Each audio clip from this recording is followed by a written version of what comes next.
This is a half dugout, which means it's half underground, and the rest of it's above ground. It came from south of town. They dug it up. It was still in the ground. They dug up the frame and brought it in and then redid it. So it's all been redone. But basically, this is what a half dugout is like.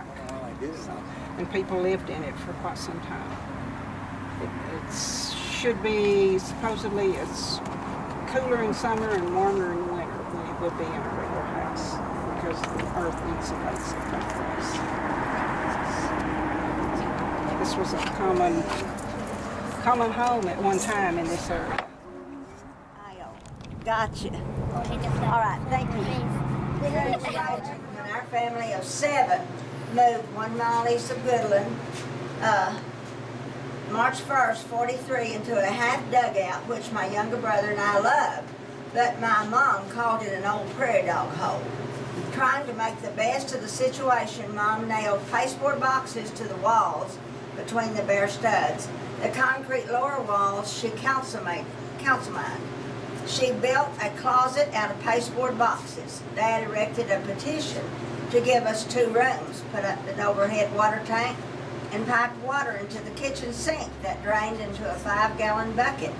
We lived in the prairie dog hole for 6 months. Dad had managed to procure lumber to build a 4-room house with bath and a sheet iron roof. So this was home for a good while to this family. And that's when the lightning struck, and that was the pants that the little boy wore at that time. So, yes, he did, but it didn't kill him. That's what the lightning did to his pants that he was wearing. It was burned pretty bad. Yeah, this says, when lightning struck, Henry was 10, standing beside his daddy, and he was burned severely. And these are the pants he was wearing, right there. The lightning struck. So, let's look over When he got struck by lightning. And then the tea set is on that bed down there.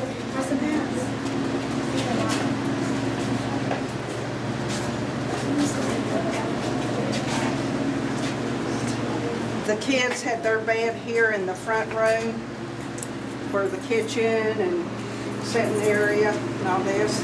They used a stove that burned cow chips. They had to go out to the pasture, pick up cow chips, burn them in, and use them for fuel. Didn't have gas then. Cow chips. biscuits. She'd just dig out a little hole in the middle of it and pour some milk right in there, and some baking powder and salt. And then she would start stirring it with her hand, and it would pick up the flour enough to make dough, and then she'd pinch it off. She never mixed it up in a bowl like that. She made it right on top. I'd have had 1 barrel of flour, of biscuits, I tell you, if I had done that. But I remember her doing that with flour. And we also had, these were that kind of light that burned coal oil.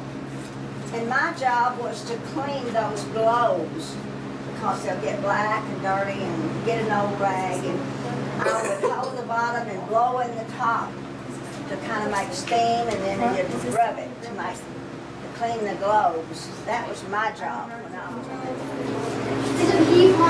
I know. Is this still painted? No. I know. One of the girls lifted it. Get a fish on this. No. Junior troop and our cadets. The junior troops are 4th and 5th grade, and this is a part of my troop that were able to come today. And over here, this is Crystal Graham, and she is the troop leader for the cadets, which is 6th grade. And what grade are your girls in? 6th. We're all 6th grade. All 6th graders. And we have a mom here. She brings her daughter from Sudan. And she's a trade-in mom. And so she come with her husband and her little brother, and we're all here. In this hotel while they were looking at the land, deciding if they wanted to buy it and stuff. They put them up while they were looking at it. See. A deck of cards. A pair of glasses. Dominoes. Ooh, a notebook. You're writing. The ink is gone away. This is like It's going away.